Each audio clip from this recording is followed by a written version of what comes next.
لا حول ولا قوة إلا بالله العلي العظيم. بسم الله الرحمن الرحيم.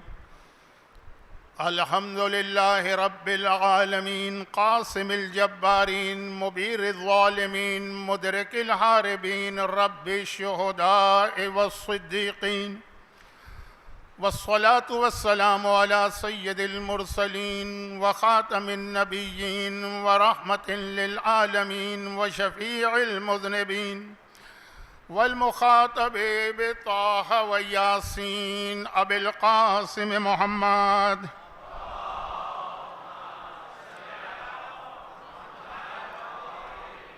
وآله وعطرته وأهل بيته الطيبين الطاهرين الذين أذهب الله عنهم الرجس وطهرهم تطهيرا.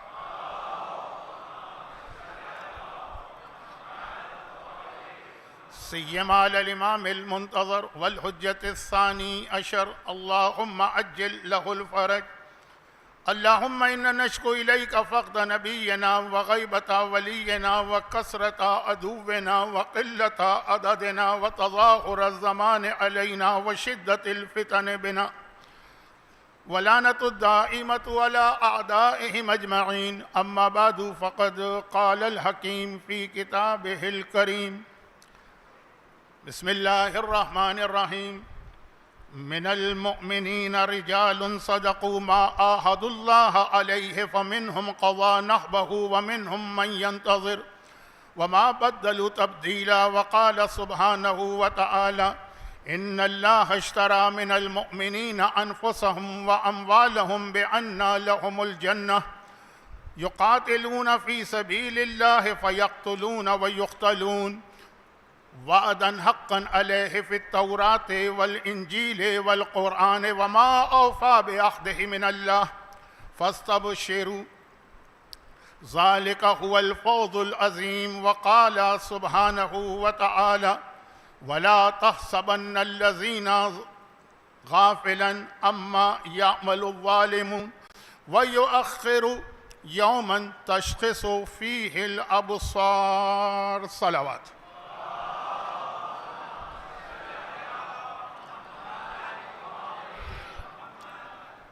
آج کی تقریر کے ابتدا میں ذاتی حوالے سے 3-4 منٹ آپ کے لینا چاہتا ہوں کہ اس کے بغیر آپ کی سمجھ میں میرا آج کا بیان نہیں آئے گا. اور وہ ذاتی حوالہ یہ ہے کہ جو لوگ مجھے باقاعدگی سے سنتے ہیں انہیں معلوم ہے کہ میں بہت بہت بہت پرانا ڈائبیٹک پیشنٹ ہوں، اور یہ ایک ایسی بیماری ہے جس کا فی الحال کوئی علاج نہیں، اور ہر گزرتا ہوا وقت اس کی شدت میں اور خرابیوں میں اضافہ کرتا چلا جاتا ہے. اور اس حالت میں روزہ رکھنا، اب روزے کے مسائل بیمار کے حوالے سے دو ہیں نا. کچھ لوگوں کے لیے روزہ حرام اور گناہ. میرے اعتبار سے ابھی میں اس کیٹیگری میں نہیں پہنچا، بالکل بارڈر لائن پر ہوں. اور کچھ بیماروں کے لیے روزہ معاف ہے، رکھ لیں گے تو روزہ ہو جائے گا، نہیں رکھیں گے تو کوئی خرابی، غلطی اور گناہ نہیں. میرے اعتبار سے میں ابھی اس کیٹیگری میں ہوں. لیکن بہرحال روزہ رکھنے کے بعد ڈائبیٹک پیشنٹ کی شوگر بہت لو ہو جاتی ہے. ہر ایک کو معلوم ہے، ہر خاندان میں کوئی نہ کوئی ڈائبیٹک پیشنٹ ہے، اور خاص طور پر میری طرح اگر کوئی انسولین لینے والا ہے. 3-4 منٹ کی اپنے ذاتی حوالے سے، تاکہ میری یہ اور آنے والی چاروں تقاریر آپ کی سمجھ میں آ سکے. لیکن خاص طور پر آج،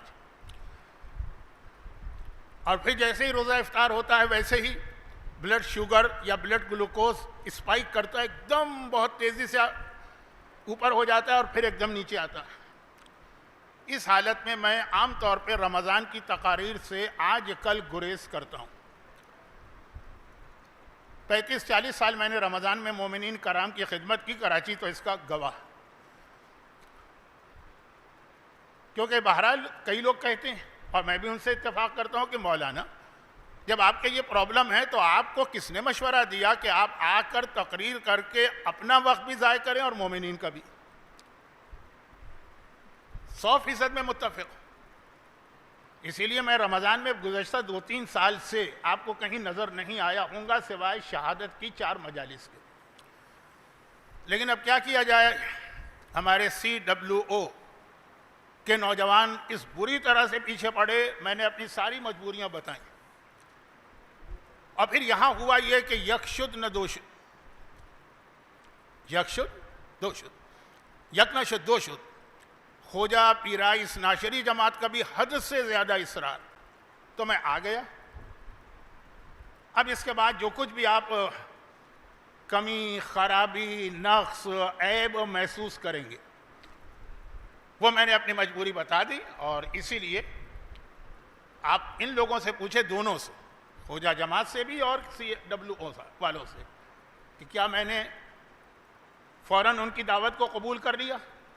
نخرے نہیں دکھائے، لیکن یہ مجبوری کہ آپ کا وقت، پورے دن کا روزہ، اور اس کے بعد اس تھکن کے عالم میں یہاں آنا. چلیں، یہ تو ایک مسئلہ تھا. ساتھ میں میرا مسئلہ ایک اور بھی ہے جس کے لیے میں ایک لفظ استعمال نہیں کرنا چاہتا. عمرے کے درمیان ویل چیئر اتنا بڑا مسئلہ ہوتا ہے، آپ کے لیے نہیں، جو دوسرے ویل چیئر چلا رہے ہیں اور آپ کو زخمی کر دیتے ہیں. صفا مروہ کے درمیان ابھی 3 مہینے پہلے جب میں یہاں فاطمیہ کی مجلس پڑھنے آیا اور یہاں سے عمرے پہ گیا تو یہی واقعہ پیش آئے. ڈائبیٹک پیشنٹ کی ہیلنگ ویسے ہی بہت سلو ہوتی ہے، اور مجھے اس کے بعد عمرہ بھی پورا کرنا پڑا، کربلا کی زیارتیں بھی کرنا پڑی، لندن کی مجلسیں پڑھنا پڑی. بہت حالت خراب ہو گئی. سمجھیے میرا پیر شہید ہو گیا صفا مروہ میں. لیکن چونکہ شہید مروہ ہمارے یہاں ایک بہت ہی اہم نوجوان ہے 1945 میں یا 44 میں، جسے صفا اور مروہ کے درمیان کھڑا کر کے اس کی گردن اڑائی گئی تھی 80 سال پہلے. تو یہ لفظ میں اپنے لیے استعمال نہیں کرنا چاہتا بطور مذاق بھی. لیکن اس کا ان دونوں مسائل پر پھر بھی میں قابو پا لوں. جیسے ہی کراچی پہنچا ایک ایسی خبر ملی جس کے بارے میں مجھے کچھ کہنے کی ضرورت نہیں. ساری زندگی ہم لوگ مصائب پڑھتے ہیں، لوگوں کو بعض اوقات صبر کی نصیحت بھی کرتے ہیں، لیکن جب وہ مصیبت خود پہ آتی ہے تو اندازہ ہوتا. مثلا کسی ماں کا جوان بیٹا مر جائے، سب جا کے تسلی دیتے ہیں اس کو، لیکن جب ان تسلی دینے والوں کا جوان بیٹا ان کے سامنے مرے تو ان کو اندازہ ہوتا ہے کہ اس کے دل پہ کیا گزر رہی ہو. میرے والد کا انتقال ہوا، میں بہت چھوٹا تھا، پتہ ہی نہیں. والدہ کا انتقال ہوا، غم ہوا اپنی جگہ، لیکن وہ کیفیت نہیں ہوئی. علماء میں سے جس شخصیت سے میں سب سے زیادہ متاثر رہا اور ہوں، بلکہ روز بروز اضافہ ہوتا جا رہا ہے، مرحوم آیت اللہ العظمہ آغا خوئی. جیسے جیسے ان کے اور فضائل سامنے آ رہے ہیں، لیکن ان کا انتقال بھی ہوا ہے، غم تھا بہت زیادہ. لیکن یہ خبر جو ملی سیٹرڈے والی، سمجھیے کہ میں اپنا ہوش و حواس کھو بیٹھا، اور اب تک میں اسی حالت میں ہوں.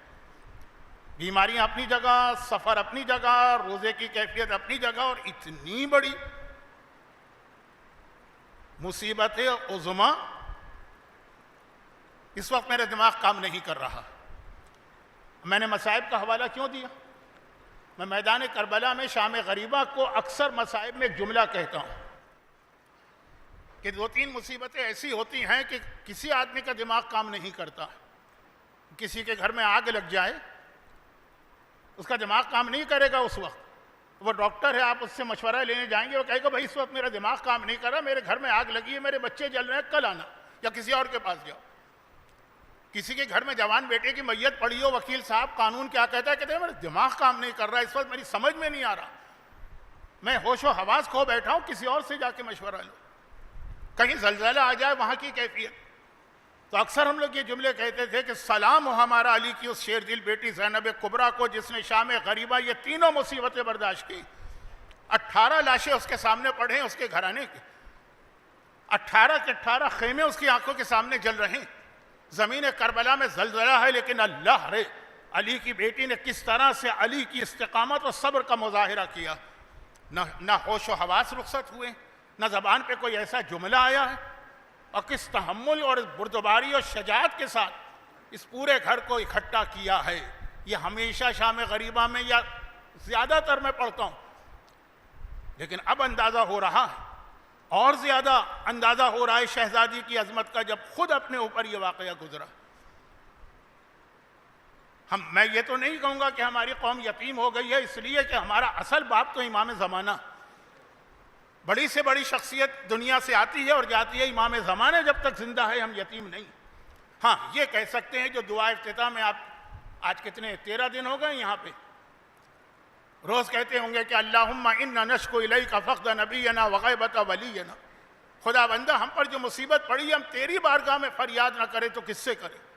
ہم شکایت کرتے ہیں ہمارا نبی دنیا سے چلا گیا، جو ہمارا ولی، جو ہمارا وارث، جو ہمارا سرپرست، جو ہمارا باپ ہے وہ غیبت میں، اور عام حالات نہیں ہیں۔ کثرت عدونا وقلت عددنا، دشمن ہمارے اتنے بڑھ گئے ہیں جو آپ کی آنکھوں کے سامنے، اور ہماری تعداد اتنی کم رہ گئی ہے کہ آپ کو ایسا لگ رہا ہے کہ ایک ملک ہے اور ساری دنیا سے اس وقت مقابلہ کر رہا۔ تظاہر الزمان بنا وشدت الفتن بنا وتظاہر الزمان علینا، ایک کے بعد ایک بڑی مصیبت آ رہی ہے، پورا زمانہ ہمارے خلاف مظاہرہ کر رہا۔ اللہ تیری ہی بارگاہ میں ہم شکوہ کر سکتے ہیں اور شکوہ کر رہے ہیں، لیکن یہ یاد رکھیے کہ اس موقع پر ہمیں اور زیادہ شدت سے احساس ہوتا ہے کربلا کے جناب زینب کے جہاد کا۔ اتنی بڑی شخصیت، شہید اور رہبر، آیت اللہ العظمیٰ سید علی خامنائی اس دنیا سے رخصت ہوئے، اور کیا حالت ہے پوری دنیا میں، جہاں جہاں مومنین کرام ہے کیا کیفیت۔ یہ تو پھر بھی غلام ہے، جب ان کا آقا حسین دنیا سے گیا تھا اس وقت کیا کیفیت ہوئی ہوگی صاحبان ایمان کی۔ حوصلہ ٹوٹ جاتا، ہمت جواب دے جاتی، دنیا کی اتنی بڑی طاقت کو یا اتنے ظالم کو سامنے دیکھ کر آدمی ایک جملہ کہنے کی اس میں ہمت نہیں رہتی۔ لیکن علی کی اس بیٹی نے اس بڑھاپے کے اندر جس طرح سے بکھرے ہوئے خاندان کو نہیں سمیٹا، بکھرے ہوئے اسلام کو سمیٹا اور بکھری ہوئی تشیع کو سمیٹا اور سہارا دیا۔ یہ پیغام آج بھی ہے کہ جب حسین مظلوم کے دنیا سے جانے کے بعد سجاد و زینب نے مل کے کہا کہ دیکھو حوصلہ پس نہ ہونے پائے، دربار میں جا کر بھی ہم اسی شان کے ساتھ جہاد کریں گے جیسے کربلا میں کر رہے تھے یہ صاحبان ایمان، کیونکہ میں خود دیکھ رہا ہوں کہ میرا دل ٹوٹ گیا، حوصلہ جواب دے چکا، بولا نہیں جا رہا۔ اور اس حالت میں آج کی مجلس میں دو چیزوں کی میں آپ سے معافی چاہوں گا۔ نمبر ایک، کوئی ترتیب نہیں ہوگی، کوئی ربط نہیں ہوگا، میری خود سمجھ میں نہیں آ رہا میں کیا کہہ رہا ہوں، کیا کہوں۔ اور نمبر دو، جو قرآن کی آیتوں کی تلاوت ہوگی، ہو سکتا ہے کہ آج ان آیتوں میں کہیں کوئی لفظ رہ جائے، کوئی لفظ غلط پڑھ دوں، تو میری ذہنی کیفیت کو ذہن میں رکھ کر آپ میری تقریر کو سنیے گا، نکتہ چینی کی نیت سے آپ اس کو نہ سنیے گا۔ ہماری تاریخ میں ایک بہت عظیم عالم گزرے ہیں، بہت پرانے بھی نہیں۔ آج یہ دنیا بھر میں جہاں اجتہاد کا درس ہوتا ہے نا، اجتہاد کا جو آخری کلاس ہوتی، اس میں ان کی کتاب جو ہے اس کے اوپر درس دیا جاتا ہے۔ کتاب کا نام ہے العروۃ الوثقی، عالم کا نام ہے آیت اللہ العظمیٰ آغا سید کاظم یزدی طباطبائی، بہت عظیم عالم ہے۔ فقہ میں ان کی اتنی مہارت تھی، ان کے بارے میں کہا جاتا ہے کہ زندگی میں صرف ایک مرتبہ نماز مغرب پڑھاتے ہوئے وہ بھول گئے، قرآن کا سورہ بے ترتیب، اور وہ دن تھا جس دن ان کا جوان بیٹا ان کے سامنے مرا تھا اور اس کی نماز جنازہ ان کو اپنی نماز مغربین کے فوراً بعد پڑھانا تھا۔ وہ تو ایک باپ اور ایک بیٹے کا واقعہ، اس وقت تو ساری امت، ساری ملت اپنی جگہ پہ غمگین بھی ہے، صدمے کے عالم میں بھی ہے۔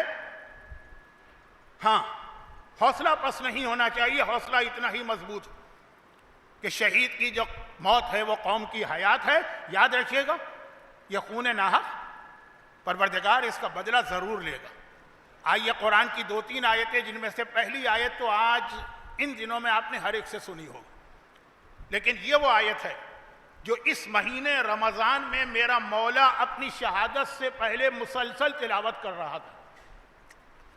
مولا کے حوالے سے جملہ ہے نا کہ 18 رمضان کا روزہ افطار کر کے جب شب 19 اپنی بیٹی ام کلثوم کے گھر میں گزارا تو 4 یا 5 چیزیں پوری رات علی کی زبان پہ تھی۔ نمازوں کے درمیان سورہ یاسین تلاوت، لا حول ولا قوت الا باللہ العلی العظیم کا ورد، پوری رات مولا کی زبان پہ یہی جملہ، رسول علیہ رسول پہ درود و سلام اور استغفر اللہ ربی واتوب الیہ کی تسبیح۔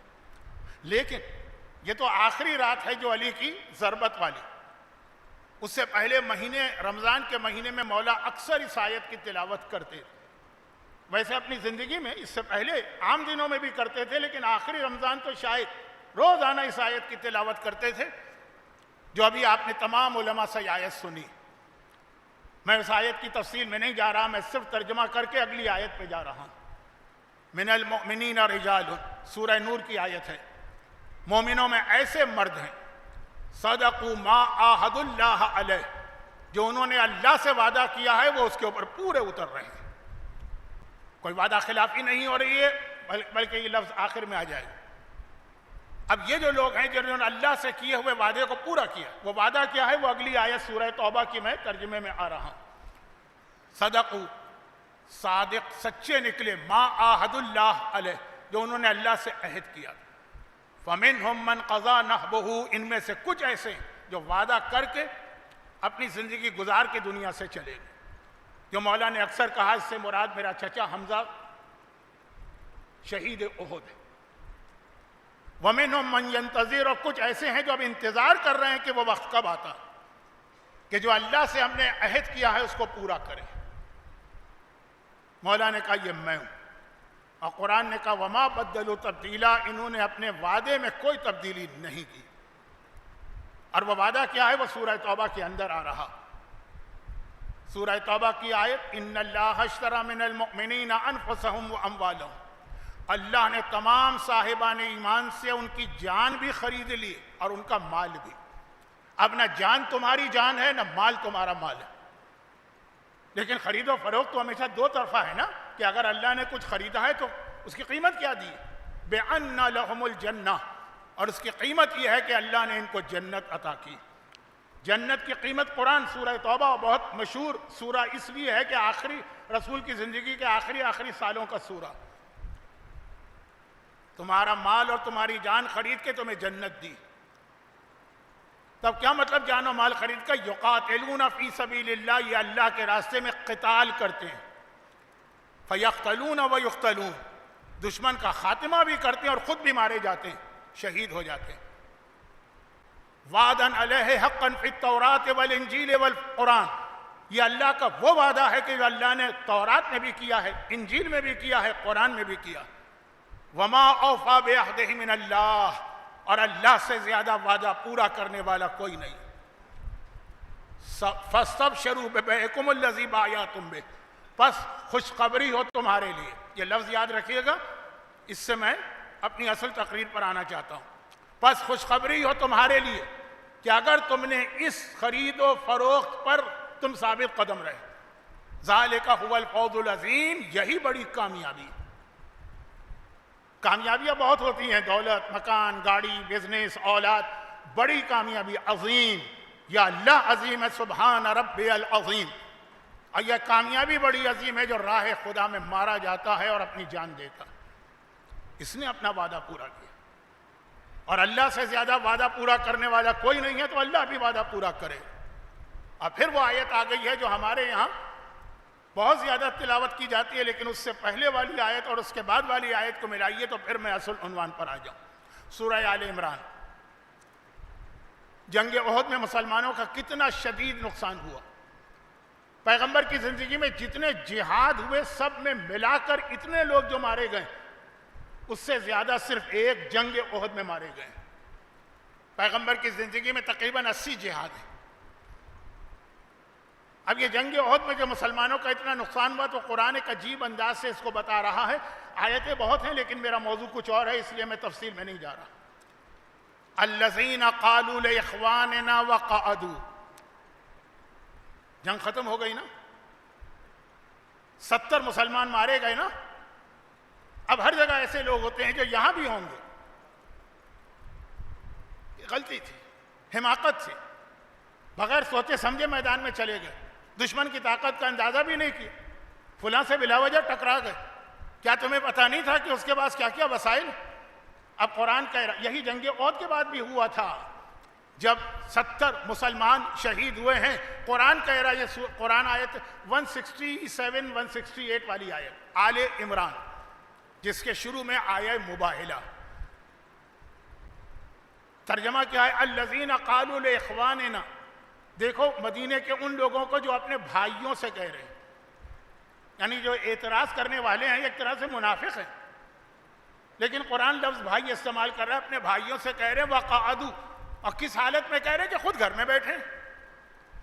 آپ کو کتنے ایسے لوگ ملیں گے جو کہیں گے فلاں آدمی اس نے شہادت قبول نہیں کی، اس نے غلطی کی، ہم ٹھیک رہے.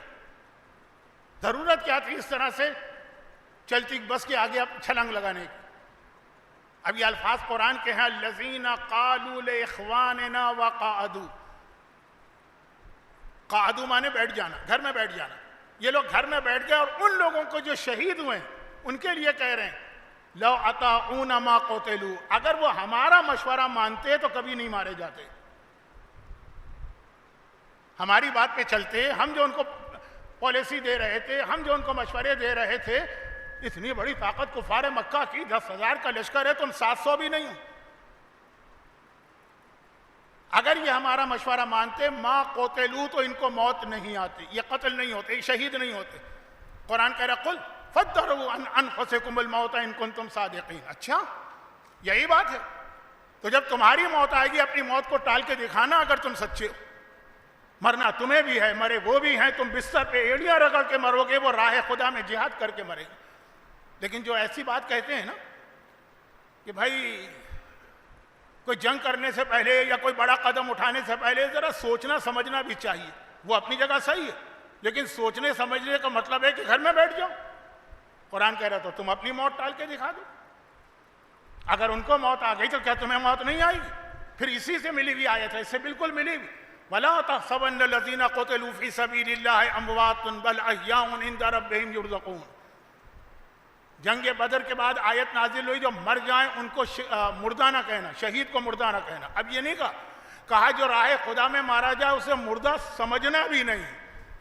کچھ چیزیں ایسی ہوتی ہیں کہ آدمی دل سے کہتا ہے کہ زبان سے نہیں کہتا ہے، دل میں خیال آتا ہے. جنگ بدر کے بعد کہا کہ زبان سے مت کہنا وہ مارے گئے، وہ شہید. اب کہا لا تحسبن، خیال بھی نہ کرنا کہ وہ مر گئے، زندہ ہیں. یہ آیت تو بہت سنی آپ نے نا، اس سے پہلے والی آیت بھی سنی. یہ کب قرآن نے کہا؟ جب مشورہ دینے والوں نے مشورہ دیا، ہماری بات مانتے ہمارے مشورے پہ چلتے، ما قتلوا تم نہیں مارے گا. پھر قرآن کریم نے کہا کہ یہ زندہ ہے، رزق پا رہے ہیں، وہ لفظ استعمال کیا جس کے لیے میں ایک حدیث رسول اور ایک حدیث امام کو ملا کے چند جملے کہہ رہا ہوں. جب کوئی عالم اس دنیا سے جاتا، اذا مات الفقیہ، جب کوئی فقیہ دنیا سے جاتا عام حالت میں، نیچرل ڈیتھ، اپنے بستر میں، اب حدیثوں میں اس کے گھر والے روتے ہیں، صاحبان ایمان روتے ہیں، وہ مسجد روتی ہے جہاں وہ نمازیں پڑھاتا تھا، وہ ممبر روتا ہے جس پہ بیٹھ کے وہ تقریر کرتا تھا، وہ مصلی روتا ہے جس پہ کھڑا ہوتا تھا، وہ قرآن روتا ہے جس کی وہ تلاوت کرتا تھا، وہ مدرسہ روتا ہے جس کے اندر وہ درس دیتا تھا. اور پھر آخر میں وہ حدیث آتی ہے کہ امام زمانہ روتے ہیں. 40 دن تک امام زمانہ صف عزا بچھا کے بیٹھتے ہیں جب ایک فقیہ عام حالات میں اپنی نیچرل ڈیتھ، یہ امام زمانہ کی 40 دن کا ماتم ہے. اور کل کی رات، آنے والی رات بہت بڑی ولادت ہے، شہزادی کونین کے گھر کی پہلی بڑی خوشی. تو ولادت بھی ہمیں منانا ہے، لیکن اس کا خیال کرتے ہوئے کہ اس وقت امام زمانہ صف عزا پہ بیٹھے ہوئے. کبھی آپ فیصلہ نہیں کر پاتے نا کہ خوشی منائے کہ غم منائے، اس کے لیے آقا حسین کی ولادت یاد کیجئے گا.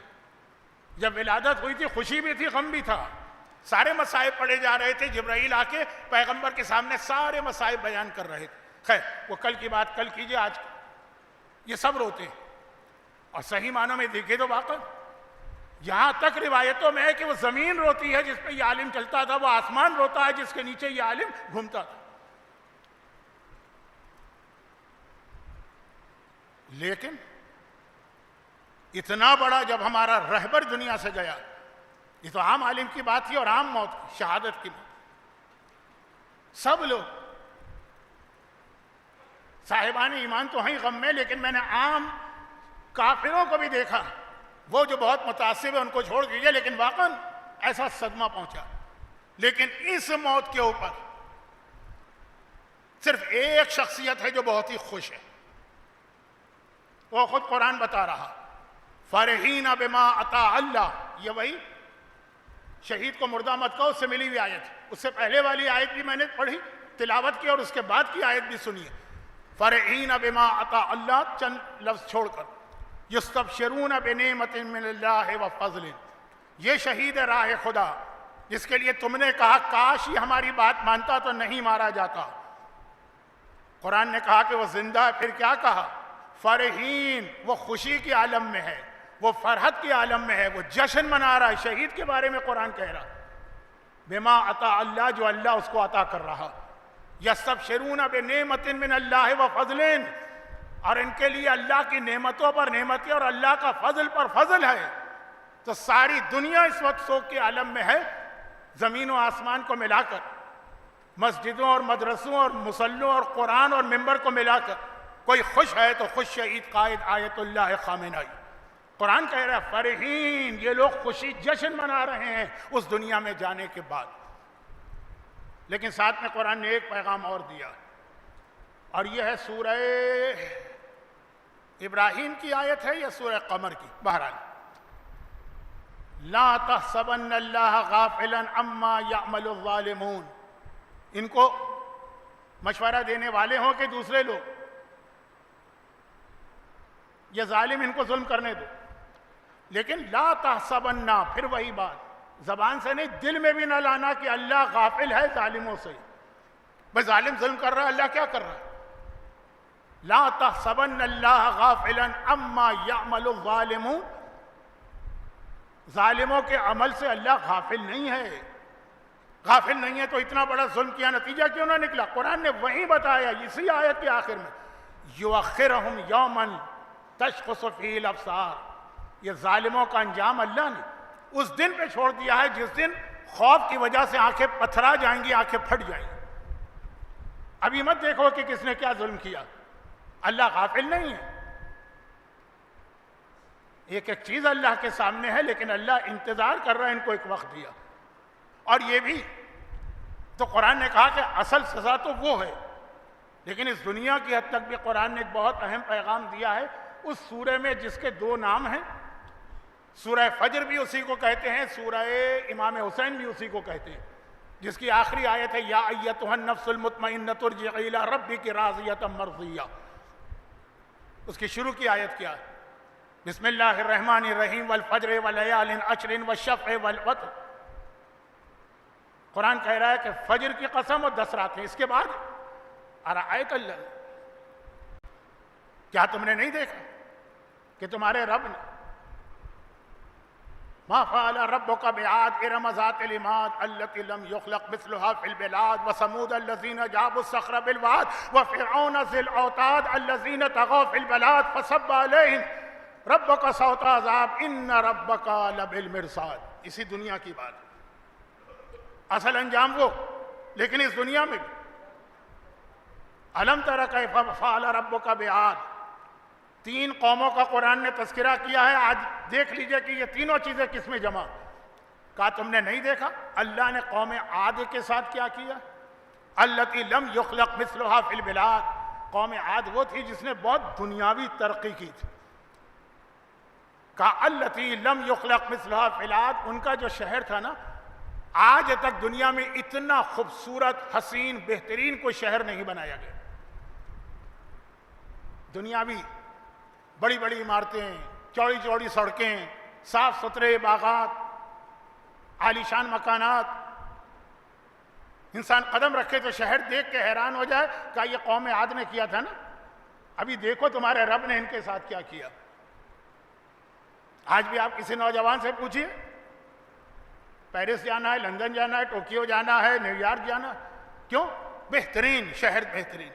وَثَمُودَ الَّذِينَ جَابُوا الصَّخْرَ بِالْوَادِ، اور دیکھو تمہارے رب نے سمود کے ساتھ کیا کیا ہے۔ سمود کون تھے؟ جو ٹیکنالوجی میں بہت آگے تھے۔ ٹیکنالوجی میں ایک ہوتا ہے دنیاوی اعتبار سے ٹاؤن پلاننگ، بہترین شہر، خوبصورت شہر، وہ ایک الگ چیز ہو سکتا ہے کہ بہت کمزور سی قوم ہو لیکن اپنے شہر بہت اچھے بنا کے رکھے. دوسری قوم کا ٹیکنالوجی. آج بھی اگر آپ قوم سمود کے علاقے سے گزریں تو یقین نہیں آتا کہ رسول خدا سے بھی کتنا پہلے, حضرت ابراہیم سے بھی پہلے. بھئی آپ نجف کی زیارت کو جاتے ہیں نا, حضرت ہود حضرت صالح دو انبیاء کے قبریں ہیں وادی السلام میں, دونوں حضرت نوح سے بھی پہلے ہیں. اس زمانے میں اتنی ترقی کی تھی. جابوا الصخر بالواد, پہاڑوں کے اندر انہوں نے پورے پورے شہر بنائے تھے. آج بھی جب آپ جائیے سعودی عرب میں تبوک کی طرف مدینے سے تو مدائن صالح آتا, ایک مدائن بغداد کے قریب ہے, ایک مدائن تبوک کے قریب. حضرت صالح کا پورے پہاڑ کے اندر انہوں نے پہاڑ کی اندر سے صفائی کر کے اتنی شاندار عمارتیں بنائی ہیں. ٹیکنالوجی. وہ فرعون, اور تیسری طاقت ہے فرعون ذی الاوتاد, جو اتنا ظالم تھا کہ ذرا ذرا سی بات پر ہاتھ پیروں اور سروں میں میخیں ٹھوکتا تھا. اپنی بیوی آسیہ تک کے ساتھ یہی کیا نا. طاقت. تو اب تین چیزیں ہو گئیں. طاقت یہ الگ چیز, ہو سکتا ہے طاقت ہو, شہر بالکل بیکار ہو, جیسے جب رشیا عروج پر تھا اسٹالن کے زمانے میں, کھانے کو روٹی نہیں ہے, بجلی نہیں ہے, پانی نہیں ہے, لیکن ملٹری طاقت. ایک ہوتی ہے ٹیکنالوجی اور ایک ہوتا ہے کہ نہیں بہترین شہر بنائے. تین چیزیں اللہ نے الگ الگ بتائی. ہو سکتا ہے کہ آج کے زمانے میں کوئی ایسی قوم ہو جس میں یہ تینوں چیزیں جمع ہو. ملٹری طاقت بھی ان کی اتنی ہے کوئی مقابلہ نہیں کر سکے. ٹیکنالوجی بھی ان کی اتنی ہے کہ زمین کی تہ میں موجود چونٹی کو بھی وہ دیکھ لے, مانیٹر کر لے.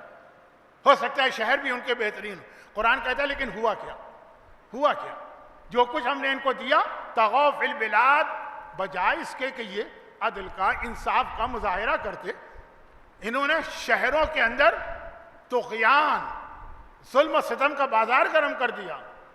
جس کو چاہا مارا, جس کو چاہا اجاڑا, جس کو چاہا شہید کیا, جس کا چاہا خاتمہ کیا. ہوا کیا؟ فصب علیہم ربک صوت عذاب, اللہ نے ایک وقت تک ان کو ڈھیل دی, پھر اللہ نے عذاب کا کوڑا اٹھایا. ان ربک لبالمرصاد, یاد رکھو تمہارا رب ظالموں کی گھات میں لگا, دیکھ رہا ہے ان کو. قیامت کی سزا اپنی جگہ, دنیا کے اندر بھی ان کو نہیں چھوڑے گا.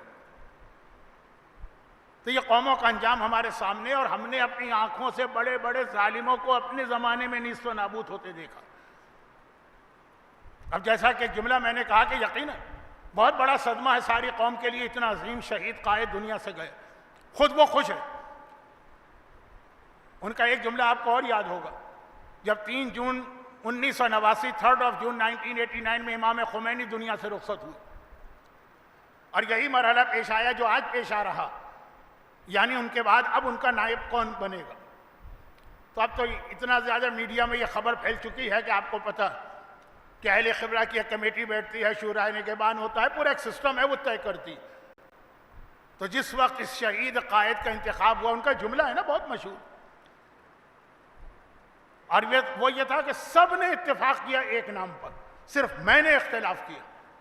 میں نے کہا یہ نام بالکل نہیں چلے گا, اور سب اس نام پر خوش ہوئے. میں اس نام پر سب سے زیادہ ناراحت ہوا, غمگین ہوا, پریشان ہوا. سب کا اتفاق کس پر تھا؟ سید خامنائی پر. صرف ایک شخصیت نے کہا نہیں, آئی ڈس ایگری, میں اتفاق نہیں کرتا ہوں, میں ناخوش ہوں, میں ناراحت ہوں. اور وہ کون تھا؟ کہا وہ میں خود تھا. اتنی بڑی ذمہ داری, میں اپنے آپ کو اس کا اہل نہیں سمجھ رہا تھا. میں نے کہا آپ سب کا فیصلہ غلط ہے, لیکن چونکہ وہاں پہ سارے کے سارے 99.99% ووٹ ایک طرف تھے, میری بات کسی نے نہیں سنی. اور پھر ہمارے سامنے ایک ایسا عظیم قائد آیا کہ آج کچھ ایسے لوگ بھی ہیں, میں اپنی طرف سے نہیں کہہ رہا ہوں, جو کہہ رہے ہیں کہ ہم یہ بھی فیصلہ نہیں کر پا رہے ہیں کہ امام خمینی اور شہید قائد کے ان کو برابر سمجھیں کہ امام خمینی کو بڑا سمجھیں. بہرحال استاد تو وہی تھے. ایک عجیب شخصیت تھی شہید قائد کی, کئی عہدوں پر فائز ہوئے, اور جس عہدے پر ان کو فائز کیا گیا ایسا لگا اللہ نے ان کو بنایا اسی لیے, اب اس سے بڑھ کر کیا ہوگا. مگر دوسرا عہدہ ملا, پتہ چلا کہ نہیں بنایا اس کے لیے. عراق ایران جنگ میں یہ ڈیفنس منسٹر تھے, وزیر دفاع, کس طرح سے وہ جنگ کی قیادت کر رہے تھے. ایک بے سر و سامان بغیر وسائل کا ملک جو ابھی ابھی شاہ جیسی طاقت کو شکست دے کے بیٹھا ہے، سارا نظام انفراسٹرکچر ٹوٹا ہوا، اور اتنی بڑی طاقت نے حملہ کیا۔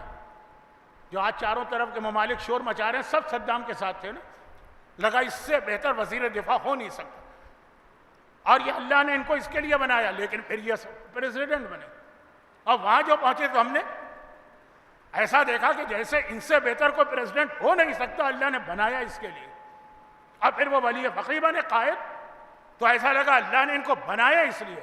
عجیب شخصیت۔ ہاں، وہ ہمارے مذہب کا اصول ہے، اللہ کائنات چلا رہا، امام زمانہ اس دنیا کے نظام کو چلا رہا ہے، شخصیتیں جاتی رہتی ہیں اس کی وجہ سے، دین کا کام رکتا نہیں، اور چلتا رہتا ہے، اللہ ایک کے بعد ایک شخصیت بھیجتا رہتا ہے، لیکن جو نقصان ہوا ہے اس پر غور کریں۔ اور پھر میں وہ جملہ کہوں گا جو آپ کو شاید تھوڑی بے ترتیب تقریر لگ رہی ہوگی، لیکن شاید آپ کو اس غم والے موقع پر یہ جملہ اچھا نہ لگے۔ بھئی ماہ مبارک رمضان کا اپنا بھی ایک پیغام ہے، کتنا ہی بڑا غم کیوں نہ آ جائے، بھئی رہبر شہید ہیں تو آل محمد کے غلام نا، خود آل محمد کی شہادت کیوں نہ ہو جائے۔ یہ لفظ توہین کی نیت سے نہیں کہہ رہا ہوں، واجبات اپنی جگہ چلتے رہیں گے، مولا علی بھی امام حسن سے کہیں گے بیٹا اس نماز کو مکمل کراؤ، علی کی شہادت اپنی جگہ پہ، نماز کمی نہیں ہوگی، روزے اپنی جگہ رکھے جائیں گے۔ ایسا نہیں ہے کہ 21 رمضان سے لے کے 30 رمضان تک لوگوں نے روزے اس لیے چھوڑ دیے کہ علی کا غم برداشت نہیں ہو رہا۔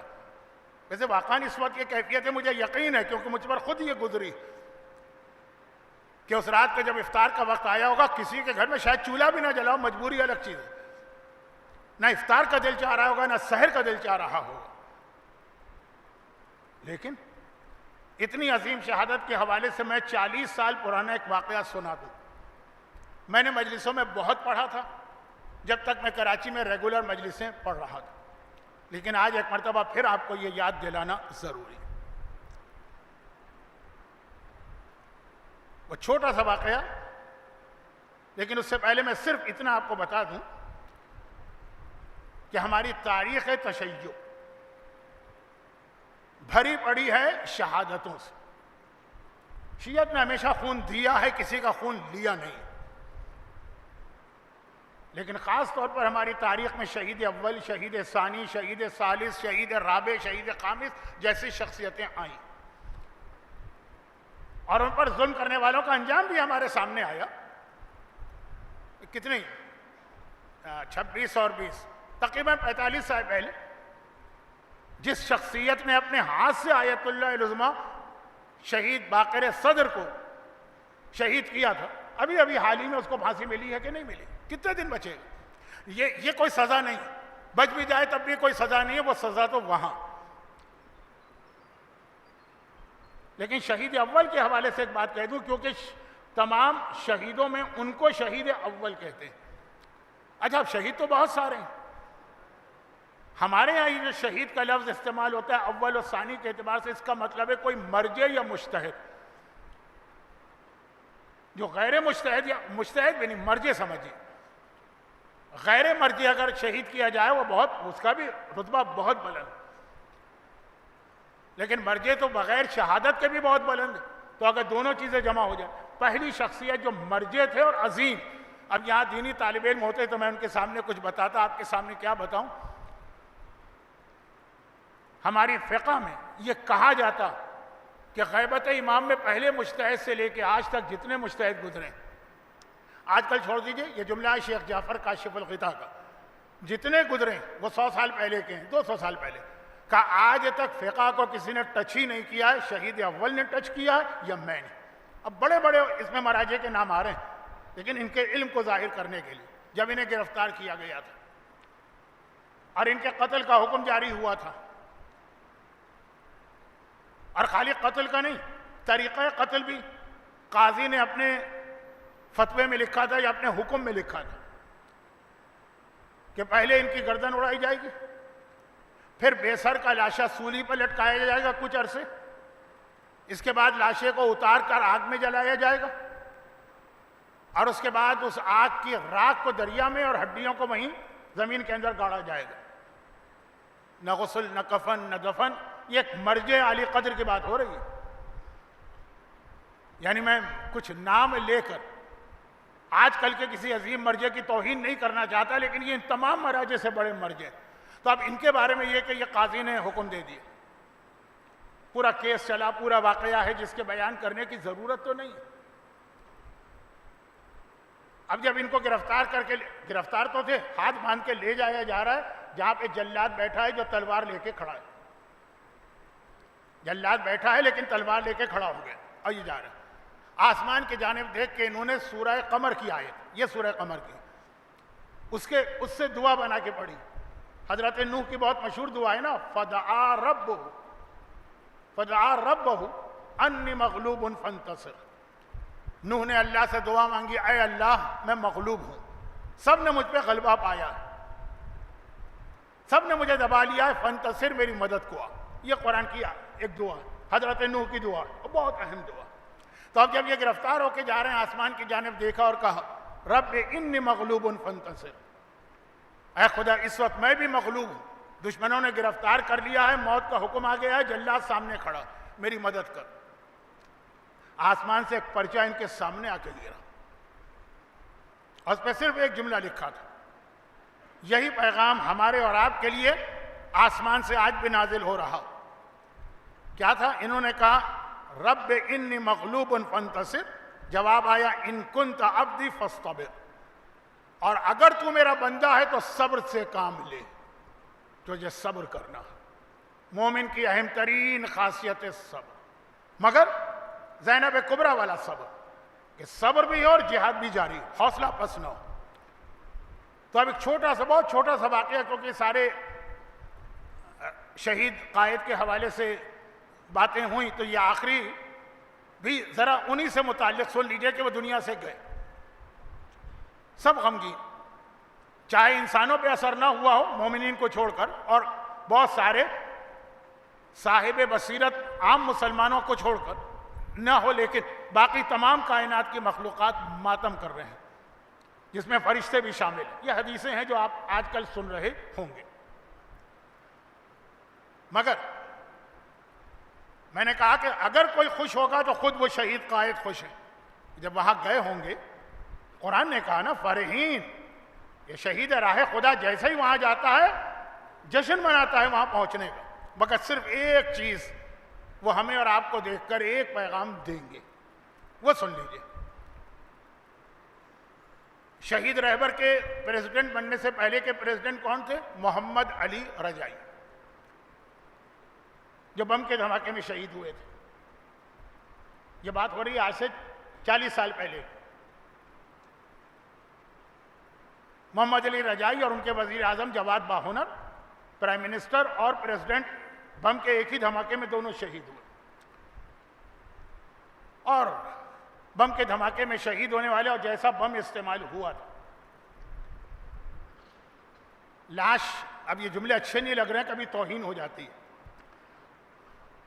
اچھا، بہت سارے شہید ایسے ہیں جن کی اے آئی سے تصویریں بنا بنا کے پیش کی جا رہی ہیں، جس میں ان کی میتوں کو بہت ہی زیادہ نعوذ باللہ وحشتناک اور دہشتناک اس ٹائپ کا دکھایا جا رہا ہے. وہ سب غلط ہے. کوئی تصویر ابھی آفیشیل نہیں ہے. لیکن بہرحال جب یہ شہید ہو گئے تو جسم کے ٹکڑے ٹکڑے ہو گئے. یہ بات ہو رہی ہے ایران کے اس شہید پریزیڈنٹ کے جن کی شہادت کے بعد پھر شہید قائد آغا خامنہئی پریزیڈنٹ بنے تھے اور امام خمینی کی وفات تک رہے اور پھر ولی فقیہ بنے.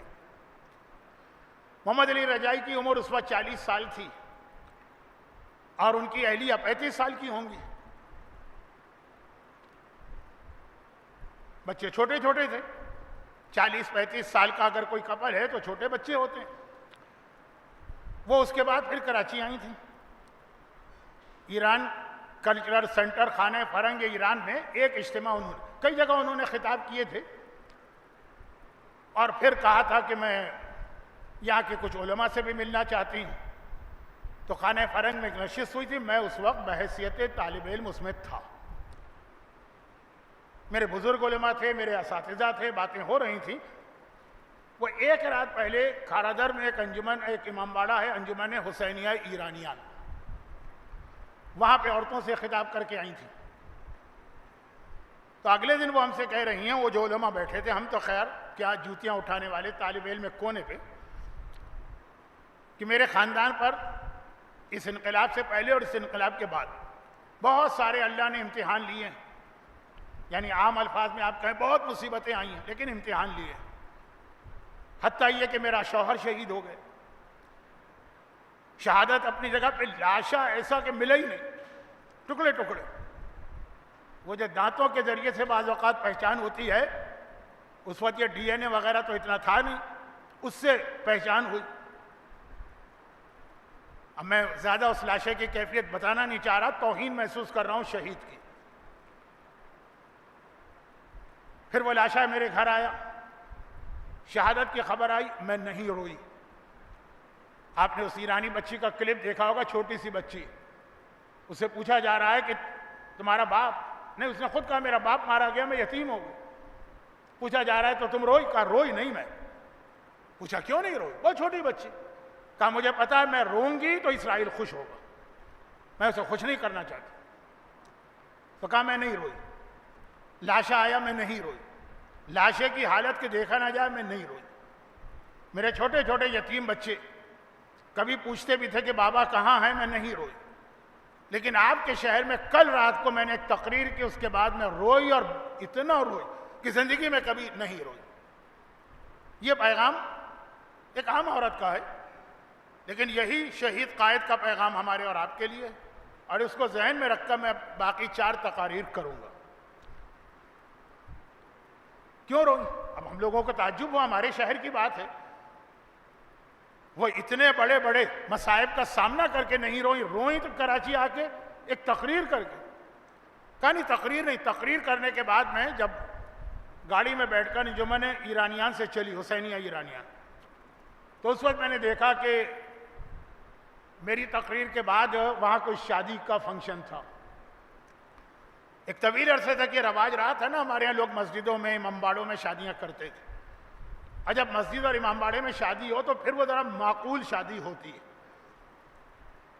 یہ جملے مجھے آج شہید قائد کی مجلس میں نہیں کہنا تھا، اس لیے میں روک رہا ہوں اپنے آپ کو. پھر عام شادی ہال کے مقابلے میں معقول طرح شادی ہوتی. کہہ رہے تھے کہ جب میں گاڑی میں بیٹھ کے چل رہی اور شادی میں آنے والی خواتین کو دیکھ رہی تو میں پھوٹ پھوٹ کے روئی، اور اتنا روئی کہ زندگی میں کبھی نہ روئی. میں نے ان کے لباس دیکھے. اس زمانے میں تو شادیوں کا پاپولر لباس تھا ساڑی اور بلاؤز.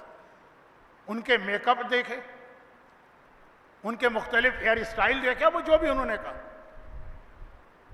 ان خواتین کو جو شادی میں شرکت کے لیے امام باڑے میں آ رہی، جو میری آنکھوں سے آنسو جاری ہوئے اور جو میں نے گریہ کی کہ یہ ہے اسلام، کہ وہ ہے اسلام جو ہم ایران میں، جس کے لیے میں قربانی دے رہی ہوں، جس اسلام کے لیے میں نے اپنا شوہر قربان کر دیا، جس اسلام کے لیے میں نے اپنے بچوں کی یتیمی برداشت کر لی. وہ ہے اصلی اسلام، یا یہ ہے اسلام کہ جہاں ایک ڈھنگ کا لباس، ایک حکم شرعی، اس پر عمل کرنا مشکل ہو رہا. اگر یہ اسلام ہے تو وہ ساری جو ہم نے قربانیاں دی سب بیکار، فائدہ ہی نہیں. جب اس طرح سے بھی واجبات کو چھوڑ کر اور حرام کر کے بھی اسلام مل جاتا تو کس عورت کو ضرورت ہے کہ اپنے سہاگ کو اجاڑے؟ کس ماں کو ضرورت ہے کہ اپنے جوان بیٹے کو جان دینے کے لیے بھیجے؟ کس شخص کو ضرورت ہے کہ وہ اپنی جان قربان کر کے اپنے بچوں کو یتیم کرے؟ خالی ایک شہید کی بیوہ یہ فریاد نہیں کر رہی ہے. جتنے شہداء اس دنیا سے گئے ہیں، جب ہماری اور آپ کی وہ کیفیت دیکھیں، اگر وہ کیفیت ہو، یہی فریاد وہ بھی کریں کہ یہ ہے اسلام کہ وہ اسلام نہیں. یہ جملہ بھی بہت چھوٹا. صحیح معنوں میں اگر کوئی فریاد کرے گا تو زینب کبریٰ فریاد کرے گی. کیا وہ اسلام ہے جس کے لیے میں نے اپنے اکبر و اصغر و قاسم و عون و محمد و عباس اور حسین کو قربان کیا؟ یہ ہے اسلام جس میں ایک حرام سے اپنے آپ کو بچانا مشکل ہے. کیا وہ ہے اللہ کا پسندیدہ اسلام جس کے لیے میں نے اپنی چادر تک کی قربانی دے کے قیدی بن کے اس امتحان سے گزرنا پڑا کہ چوتھا امام اگر ساری زندگی رویا تو شام کو یاد کر کے رویا؟ یا یہ ہے اسلام جس کو آپ کھارادر اور سولیر بازار اور ناظم آباد اور گلشن اقبال اور ڈیفنس اور کلفٹن کی گلیوں میں بھی نہیں فالو کر پا رہے؟ یہ فریاد نکلے گی زینب کبریٰ کی زبان سے. بس یہ صدمہ اپنی جگہ، اور پروردگار عالم اور امام زمانہ ہیں، یقیناً وہ اس یتیم امت کو سنبھالیں گے اور نقصان نہیں ہوگا، اس شہادت سے فائدہ ہی ہوگا. یہ تھوڑا بہت دشمنوں کے پروپیگنڈے کے نتیجے میں ایران میں کچھ اختلافات تھے، یاد رکھیے گا یہ خون ان تمام اختلافات کو ختم کر کے پھر جوڑ دے گا. 100% تو صحیح اسلام نہیں آ سکتا جب تک کہ زمانے کا امام نہ آئے، لیکن آپ دیکھیے گا کہ اس کے نتیجے میں فوائد کتنے ہوں گے. مگر جس انداز سے شہادت ہوئی ہے تو ایک آخری جملہ کہہ کے چند جملے آج مصائب کے پڑھنا چاہتا ہوں کہ مجھے نہیں پتا کہ یہاں جو روزانہ اسپیچ ہے اس میں مصائب ہوتے ہیں کہ نہیں ہوتے ہیں، لیکن چونکہ تذکرہ میں نے شہید قائد کا کیا ہے اس لیے بھی، اور چونکہ آنے والے کل تو ولادت کی تقریر ہے، صرف ایک جملہ کہہ کے میں چند جملے مصائب جو بات ختم. دیکھیں یہی کتنا بڑا فرق آپ کو نظر آ جائے گا. اب اگر کوئی اچھا خطیب ہو تو اس جملے سے بہت ساری باتیں کہہ سکتا ہے، لیکن وہ میرا انداز نہیں، بلکہ میرے اعتبار سے خود شہید قائد کی ساری زندگی کا جو خلاصہ ہے یہ انداز اس کے خلاف. ان کی زندگی کا خلاصہ کیا؟ اتحاد. کوئی ایسے موضوع پہ بات نہ کرو کہ جو مسلمانوں کو اور ٹکڑے ٹکڑے کرے. لیکن اس کی تفصیل میں گئے بغیر صرف ایک جملہ. 90s میں بہت سے لوگ ہیں جو میرے ہم عمر ہیں یا مجھ سے کچھ 8-10 سال چھوٹے ہوں گے. افغانستان میں ایک اسلامی حکومت قائم ہے. ملا عمر کو امیر المومنین ڈکلیئر کیا گیا. ان کو وہی اسٹیٹس دیا گیا جو خلفائے راشدین اور اس کے بعد کے خلفاء کا تھا. اور اس اسٹیٹس کا مطلب یہ ہوا کہ ان کی بیعت واجب تھی. خالی افغانستان والوں پہ نہیں، پاکستان کے بڑے بڑے شیخ الاسلام اور مفتی سفر کر کے گئے تھے اور ملا عمر کے ہاتھ پر بیعت کی تھی، جس طرح کی بیعت خلفاء سے لی جاتی تھی. یہ ہے ہمارا خلیفہ وقت. امریکہ نے افغانستان پہ اٹیک کیا. یہ ملا عمر صاحب اپنے گھر سے اس طرح بھاگے کہ اس میں تو اختلاف ہے کہ کون سی سواری تھی. اتنا اتفاق ہے کہ یا موٹر سائیکل پہ بیٹھ کے بھاگے تھے یا رکشے پہ بیٹھ کے بھاگے تھے. اور پھر کوئی عطا پتہ نہ چلا، اسی حالت کے اندر دنیا سے رخصت. اور یہاں ہمارے فخر کے لیے کتنی اہم مثال ہے کہ شہید قائد کو پیغام دیا جا رہا کہ دنیا کے کئی ملک آپ کو لینے کو تیار ہیں. سیریا کا حکمران بھاگ کے گیا کہ نہیں گیا؟ وہ ملک بھی لینے کو تیار کا فرار نہیں. شہادت ساری زندگی شہادت. پھر آپ حضرات بھی تو ماہ رمضان میں ایک دعا پڑھتے ہیں نا جس میں روزانہ آپ کہتے ہیں وَقَتْلًا فِي سَبِيلِكَ، اے خدا ہمیں تیرے راستے میں شہید ہونے کا موقع ملے.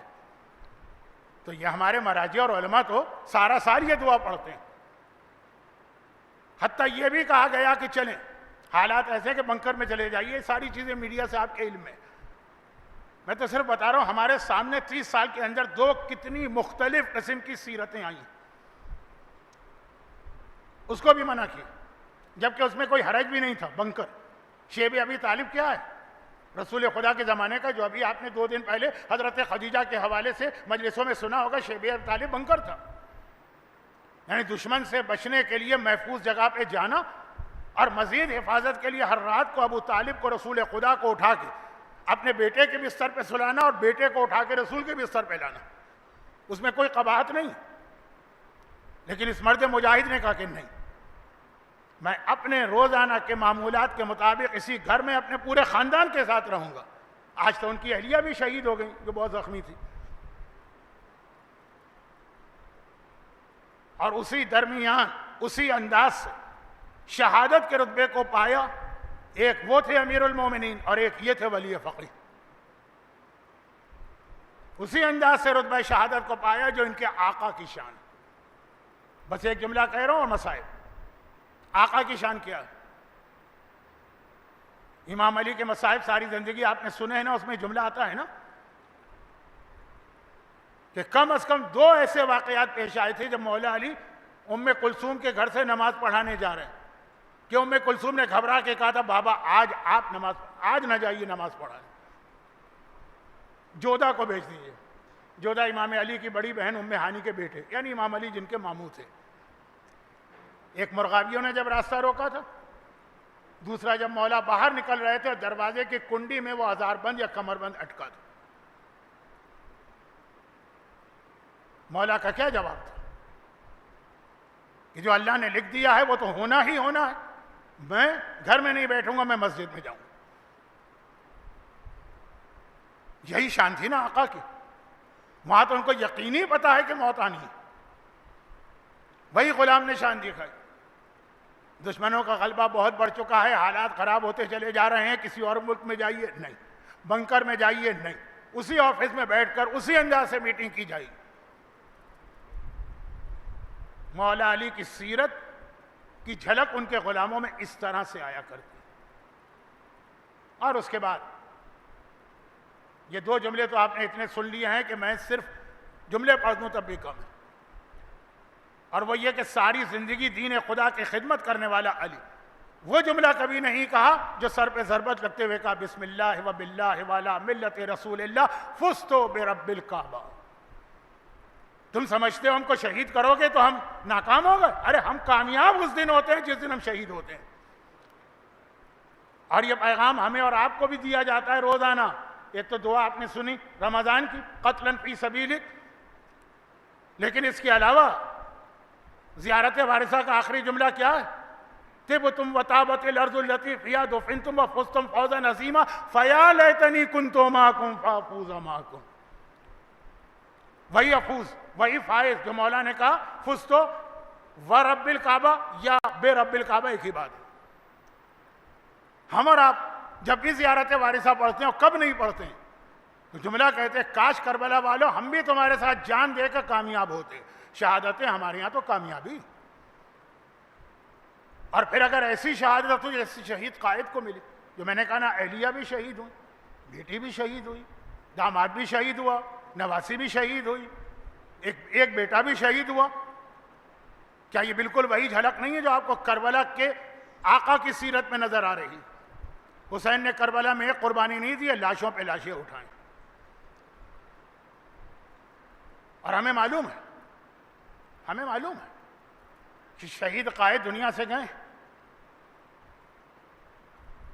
اور عنقریب وہ جو مراسم ہے تجہیز و تکفین کے وہ سارے طے پائیں گے.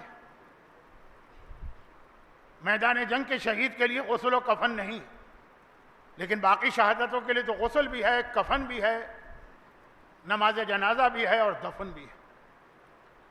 یہ سارے مراحل ہوں گے, لیکن قربانی وہ قربانی ہے جہاں پہ شہادت تو ہوئی ہے لیکن نہ کوئی غسل کا امکان نہ کوئی کفن کا. چلیں وہ 2 تو ویسے ہی ساقط تھے. نہ کوئی نماز جنازہ پڑھنے کی اجازت دے رہا ہے, نہ کوئی دفن کرنے کے لیے تیار ہو رہا ہے. یہاں اگر کئی دنوں کے بعد تدفین ہوگی تو حسین کا لاشا بھی کئی دنوں بعد دفن ہوا, لیکن یہ والی میت بڑے احترام کے ساتھ جمع کی گئی ہے. وہ والا لاشا میدان کربلا کی جلتی ریتی پہ پڑا رہا, اور خالی عام شہادتوں والا لاشا نہیں ہے, ایک عجیب انداز کا لاشا. وہ لاشے کو دیکھے گا تو پھر جو بم کے دھماکے ہوتے ہیں یا اس انداز کی شہادتیں ہوتی ہیں, ذرا دل کو اطمینان بھی ہوتا. میدان کربلا میں حسین مارے گئے. میری آپ سے گزارش ہے کہ میں نے شروع میں کچھ اپنی مجبوریاں بتائی تھیں, خاص طور پہ میرے پیر کا مسئلہ ہے تو اس وقت میرے لیے چلنا مشکل ہوتا ہے. اگر کہیں پیر پھسل گیا تو یہ زندگی بھر کا ایک روگ ہوگا. تو میں آج مجلس کے بعد آپ سے اجازت چاہوں گا, قریب نہ آئیے گا ورنہ کہیں میرے لیے آگے یہ ایک پرابلم نہ بن جائے. میدان کربلا حسین کا سر کاٹ کے نوک نیزہ پہ بلند کر دیا گیا. سجاد نے کٹے ہوئے سر کو دیکھ کے سلام کیا اور کھا پھوپھی اماں وہ دیکھیے میرے بابا کا کٹا سر. اب زینب کبریٰ کو پتا ہے کہ جہاد کی ذمہ داری میری. چنانچہ زینب کبریٰ فوراً خیمے میں پہنچی اور ابھی جمع کر رہی ہیں بیویوں اور بچوں کو اگلے مراحل کے لیے کہ ایک بار زینب کے کان میں گھوڑے دوڑنے کی آواز آئی. اماں فضا میرا بھیا تو مارا گیا, اب تو کوئی کربلا میں نہیں ہے, تو یہ گھوڑے کس کے لیے دوڑائے جا رہے ہیں؟ فضا باہر نکلی, ایک عجیب منظر دیکھا. عمر سعد نے اپنے سپاہیوں سے کہا کہ تم عرب والے, تمہیں پتا ہے کہ جب ہم کسی سے پورا انتقام لیتے ہیں تو اس کے لاشے کو بھی پامال کرتے ہیں. اپنے گھوڑے تیار کرو, حسین کے لاشے کو پامال کرنا. وہ 9 یا 10 گھوڑے تیار ہو رہے ہیں, لاشیں پامال ہو رہے ہیں کی تیاری ہو رہی ہے کہ ایک مرتبہ حر کی فوج آگے بڑھی اور کہا کہ اے پسر سعد, ہم نے مانا ہمارے سردار نے بڑی غلطی کی, لیکن سزا بھگت لینا, مارا گیا نا, اب اس کا لاشا ہمارے سامنے پامال ہو, یہ ہم سے برداشت نہیں ہوگا. عمر سعد نے کہا حر سے میرا کیا اختلاف ہے, لے جاؤ لاشا. یہ دیکھ کر حبیب ابن مظاہر کا قبیلہ جو وہیں رہتا تھا اس میں ہمت آئی. وہ آگے بڑھا اور کہا کہ اے عمر سعد, حبیب نے بڑی غلطی کی لیکن مارا گیا نا, حبیب کے لاشے کو پامال کرنا ہماری غیرت کے خلاف ہے. ایک بار عمر سعد نے کہا کہ میرا حبیب سے کیا بڑا جھگڑا تھا, لے جاؤ لاشا. ایک ایک شہید کا کوئی نہ کوئی وارث قبیلے والا جاننے والا آتا اور شہیدوں کے لاشیں لے جاتا. حتیٰ اکبر کا لاشا بھی اٹھ گیا, حتیٰ اون محمد کے لاشیں بھی اٹھ گئے, سارے لاشیں اٹھ گئے, صرف ایک لاشا جلتی رہتی پہ پڑا. کوئی نہیں ہے جو آگے آ کر کہے کہ اے پسر سعد, یہ محمد کے نواسے کا لاشا ہے, یہ علی کے فرزند کا لاشا ہے, یہ زہرا کے لخت جگر کا لاشا ہے, یہ حسین ابن علی کا لاشا ہے. اکبر ہوتے تو آگے بڑھ کے بابا کا لاشا بچاتے نا. فضا نے ایک مرتبہ خیمے میں جا کے آواز دی, شہزادی ذرا آ کے دیکھیے میرے آقا کے لاشے پہ کیا گزر رہی ہے. زینب باہر آئی, عجیب منظر دیکھا, حسین کا لاشا ہے, دوڑتے ہوئے گھوڑے آ رہے ہیں, لاشی کو پامال کیا جا رہا. بس ایک بار زینب نے پہلے تو مدینے کا رخ کیا. نانا رسول خدا جس حسین کو سینے پہ سلاتا تھا, آج اسی کے سینے پہ گھوڑوں کی ٹاپیں. اور پھر ایک بار فرات کو دیکھا, عباس آ کے دیکھ تیرے آقا کے لاشے پہ کیا ظلم ہو رہا. ارے میرا عباس مارا گیا تو کوئی میرے حسین کے لاشے کو بچانے والا بھی نہیں. اجرکم اللہ, اجرکم اللہ. پروردگارہ انہی مصائب اہل بیت کا واسطہ اس شہید قائد اعلی علیین میں انہی اہل بیت اطہار سے ملحق فرما. اور خدا بندہ انہی کی طرح ہم میں سے بھی ہر ایک کو اسلام کی خاطر ہر قربانی, مال, جان, اولاد, عزت و آبرو, ہر قربانی کا جذبہ عطا فرما. خدا بندہ مصائب امام بیان ہوئے ہیں, جو لوگ مصیبت زدہ ہیں, حاجت مند ہیں, ان کی حاجتیں پوری فرما. ماہ مبارک رمضان کی راتیں ہیں, ہمارے تمام مرحومین شہید قائد سمیت, تمام شہدائے ملت سمیت, تمام مرحومین خصوصاً جو حاضرین مجلس ہیں, ان کے خاندان کے مرحومین کی مغفرت فرما. بیماروں کو شفائے کاملہ عطا فرما. دنیا بھر کے صاحبان ایمان کی جان, مال, عزت, آبرو اور اولاد کی حفاظت فرما. اور مومنوں پہ ظلم کرنے والوں کو نیست و نابود فرما. اور پروردگارہ ان مظالم کے انجام دکھانے کے لیے اپنی آخری حجت وارث معصومین فرزند زہرا امام زمانہ کے ظہور میں تعجیل فرما. ربنا تقبل منا انک انت السمیع العلیم. ایک سورہ فاتحہ 3 مرتبہ سورہ قل هو اللہ اس عظیم ترین شہید کے بطور تحفہ ایصال ثواب کے لیے پڑھ دیجئے. بسم اللہ الرحمن الرحیم. الحمدللہ رب العالمین الرحمن الرحیم مالک یوم الدین. ایاک نعبد و ایاک نستعین. اهدنا الصراط المستقیم صراط الذین انعمت علیہم غیر المغضوب علیہم ولا الضالین. بسم اللہ الرحمن الرحیم. قل هو اللہ احد اللہ الصمد لم یلد ولم یولد ولم یکن له کفوا احد. بسم اللہ الرحمن الرحیم. قل هو اللہ احد اللہ الصمد لم یلد ولم یولد ولم یکن له کفوا احد. بسم اللہ الرحمن الرحیم. قل هو اللہ احد اللہ الصمد لم یلد ولم یولد ولم یکن له کفوا احد. وسیعلم الذین ظلموا ای منقلب ینقلبون. متوجہ زیارت